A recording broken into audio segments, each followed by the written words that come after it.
Friend, আরও একটা mini blog নিয়ে তোমাদের সঙ্গে আমি শেয়ার করতে আসলাম। তোমরা হয়তো ভাবতে পারো মায়ের ভিডিওগুলো আমি সাধারণত মিউজিকের সাথে শেয়ার করি, বাট আজ ভয়েস ওভার দিচ্ছি কেন, তার কারণ আছে। তোমরা তো জানো 26শে এপ্রিল আমাদের মায়ের পুজো ছিল, আর মা নবরূপে আমাদের বাড়িতে এসেছে, সেটা তোমাদের সঙ্গে শেয়ার করেছি।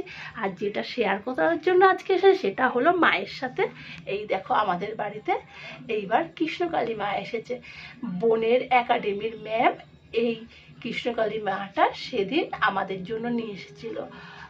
তাহলে আমাদের বাড়িতে এখন দুটো মা হয়ে গেল। তার আগে তো তারা মা আর বড় মা ছিলই, আর ভোলে বাবা, বজরঙ্গলী বাবা, এরা তো ছিল। এদের তো ব্লগ তোমাদের সঙ্গে অনেক শেয়ার করেছি, বাট কৃষ্ণকালী মার ব্লগটা শেয়ার করব বলে আর করা হচ্ছিল না, তাই আজ করলাম। আর আমাদের পুরোহিত দাদা কৃষ্ণকালী মায়ের অবস্থান এখানে করে দিয়ে গেছে, তোমাদের সঙ্গে সেটা শেয়ার করে দিলাম। আর তোমাদের চলো একবার মাকে দেখিয়ে দিই। এই ভিডিওটা এই পর্যন্ত। ভালো লাগলে লাইক, শেয়ার, কমেন্টের মাধ্যমে আমাকে ভালোবাসা দিও। Bye bye.